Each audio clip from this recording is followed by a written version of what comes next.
Prevention of electronic crime act حکام کو عدالتی توثیق اور مناسب نگرانی کے بعد ذاتی ڈیٹا تک رسائی، اسے محفوظ رکھنے اور اسے غیر ملکی حکومتوں کے ساتھ شیئر کرنے کے لیے حد سے زیادہ وسیع اختیارات فراہم کرتا ہے۔ کمیٹی نے سفارش کی کہ حکومت فوری طور پر ڈیٹا کے تحفظ کا ایک جامع قانون تیار کرے جو بین الاقوامی انسانی حقوق کے معیارات کے مطابق شفافیت، احتساب اور ڈیٹا کی رازداری کے تحفظ کو یقینی بنائے۔ اقوام متحدہ کے پینل نے حکومت سے کہا، حکومت پاکستان کی بات ہو رہی ہے، یہ سارا کچھ پاکستان سے متعلق ہے، حکومت پاکستان سے کہا کہ وہ ECL black list, passport control list اور ویزا کنٹرول لسٹ سے متعلق اپنے قانونی فریم ورک اور پالیسیوں پر نظر ثانی اور ان میں ترمیم کرے تاکہ اس بات کو یقینی بنایا جا سکے کہ وہ غیر منصفانہ بنیادوں پر نقل و حرکت کی آزادی کو محدود نہ کریں۔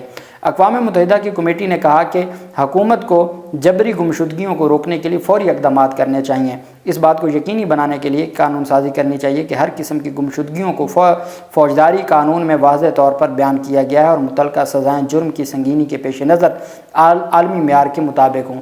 کمیٹی نے صحافیوں اور میڈیا پروفیشنلز کے تحفظ کے لیے ایکٹ 2021 کو منظوری کا ذکر کرتے ہوئے صحافیوں اور انسانی حقوق کے لیے کام کرنے والے رضاکاروں کی جبری گمشدگیوں، تشدد، قتل، دھمکیوں اور ہراساں کیے جانے سے متعلق اکثر سامنے آنے والی رپورٹس پر تشویش کا اظہار کیا ہے۔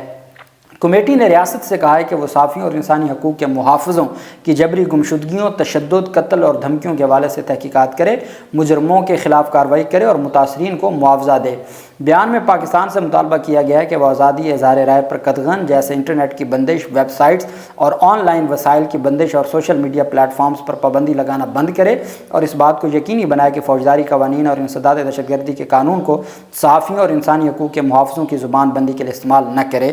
یہ ان کی جانب سے مطالبہ کیا گیا ہے۔ یہ وہ مطالبات ہیں جو آج تک جسٹس عائشہ ملک صاحبہ اور اعجاز الاحسن صاحب والا وہ بینچ جو آرمی عدالتوں سے متعلق تھا، جسٹس بابر ستار صاحب کے فیصلے، جو اسلام آباد ہائی کورٹ کے ججز کے فیصلے ہیں، جو لاہور ہائی کورٹ کے جج کہہ رہے ہیں، جو پشاور ہائی کورٹ کہہ رہی ہے، وہ تمام کی تمام چیزیں، وہ تمام کے تمام نکات کو اقوام متحدہ نے پوری ایک ڈیٹیل رپورٹ میں مطالبات کی شکل میں پیش کر دیا اور اسپیشلی 26ویں یعنی ترمیم اور جو سیاسی حقوق ہیں اس کے اوپر زور دیا گیا ہے کہ ان کی تباہی نہیں ہونی چاہیے۔ اور میں یہ سمجھتا ہوں کہ بین الاقوامی سطح پر اس طرح کی جو آوازوں کا اٹھنا ہے یہ بڑی اہمیت اختیار کر چکا ہے۔ دوسری طرف خیبر پختونخوا حکومت اور اساتذہ کے درمیان جو مذاکرات تھے، پاکستان تحریک انصاف کی حکومت نے ایک اچھا فیصلہ کیا ہے۔ جو پہلے کہا گیا تھا کہ نوٹیفیکیشن جاری کیا گیا ہے اور ان اساتذہ کو معطل کرنے کی باتیں سامنے آ رہی ہیں، وہ درست نہیں تھی۔ جب آپ احتجاج کرتے ہیں تو پھر احتجاج ہر کسی کا حق ہے، جائز مطالبات ہیں، ان سے بیٹھیں، مل بیٹھ کے بات کریں۔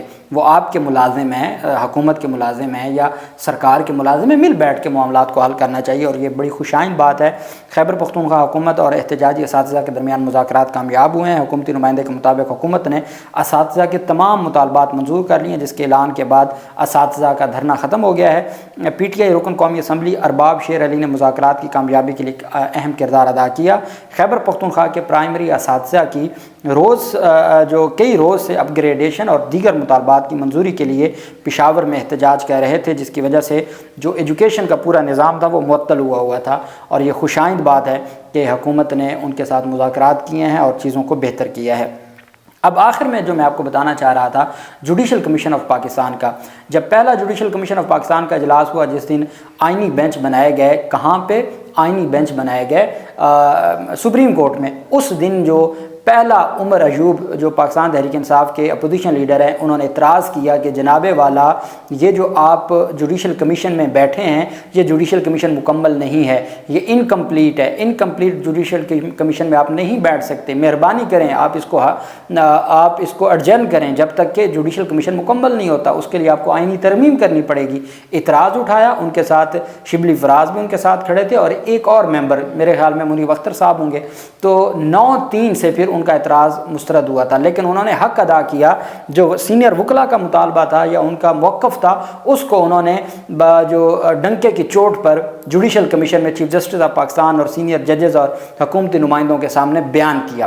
کل جو جوڈیشل کمیشن کا اجلاس ہوا اس میں پاکستان تحریک انصاف کے شبلی فراز نے کل کے جو اجلاس ہے اس کے اوپر اعتراض اٹھاتے ہوئے کہا کہ جب تک جوڈیشل کمیشن کے قواعد و ضوابط نہیں بنتے ہم جوڈیشل کمیشن کے اجلاس میں نہ بیٹھ سکتے، نہ کارروائی آگے بڑھ سکتی ہے۔ کہ بھئی اپنے رولز تو بنائیں، کن قواعد و ضوابط کے تحت ہم اجلاس بلاتے ہیں، کن کے تحت ہم فیصلے کرتے ہیں، کوئی تو قواعد و ضوابط بنائیں۔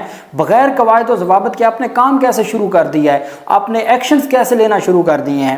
حزب اختلاف کے سینیٹر اور پاکستان تحریک انصاف کے جو اپوزیشن لیڈر بھی ہیں سینٹ کے شبلی فراز، ان کی جانب سے کمیشن کے کام کے قواعد و ضوابط کی عدم موجودگی میں فیصلہ سازی جو کی جا رہی ہے اس پر اعتراض اٹھا دیا۔ سینیٹر شبلی فراز کے اعتراض کو کمیشن کی کارروائی کا باضابطہ طور پر حصہ بنایا گیا۔ سندھ ہائی کورٹ میں آئینی بینچوں کی تشکیل کے لیے حکومت کے تجویز کردہ ناموں پر فیصلہ اسی بنیاد پر 25 نومبر تک مؤخر ہوا کہ پاکستان تحریک انصاف نے کہا کہ حضور والا جب تک قواعد و ضوابط نہیں بنیں گے آپ کے جو فیصلے ہیں ان کی حیثیت ہی نہیں ہے، وہ فیصلے درست ہی نہیں ہیں۔ فیصلہ حزب اختلاف کے سینیٹر شبلی فراز کی جانب سے آئینی بینچ کی رکنیت کے معیار کی عدم موجودگی میں اور جو قواعد و ضوابط کی عدم موجودگی میں ججز کی نامزدگیوں کے عمل پر شدید اعتراض کے بعد کیا گیا۔ سندھ ہائی کورٹ کے چیف جسٹس کی جانب سے ججز کے حوالے سے تمام معلومات کی کمیشن کو دستیابی کے بعد نامزدگیوں پر غور کیا جائے گا۔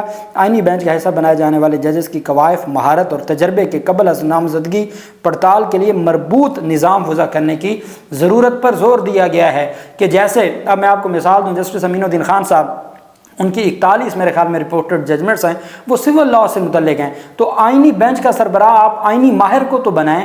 یہی بات پی ٹی آئی نے کی جوڈیشل کمیشن کے اجلاس میں، قواعد و ضوابط بنائیں۔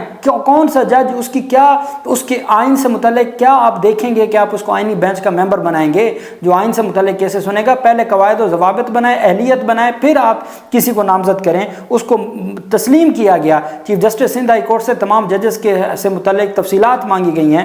چیف جسٹس آف پاکستان کی جانب سے تمام ہائی کورٹ سے نامزدگیاں طلب کرنے اور کمیشن کے قواعد مرتب کرنے کے لیے خصوصی کمیٹی بنانے پر رضامندی کا اظہار کیا گیا ہے۔ یہ پاکستان تحریک انصاف نے اس کو باقاعدہ طور پر شیئر کیا ہے بطور ممبر جوڈیشل کمیشن شبلی فراز اور عمر ایوب کی جانب سے کہ یہ بیسیکلی معاملہ ہوا، پاکستان تحریک انصاف کے اعتراض کو مانا گیا اور اس بنیاد پہ یہ فیصلہ ہوا ہے نئی کمیٹی بنے گی۔ یہ بڑی پیش رفت ہے۔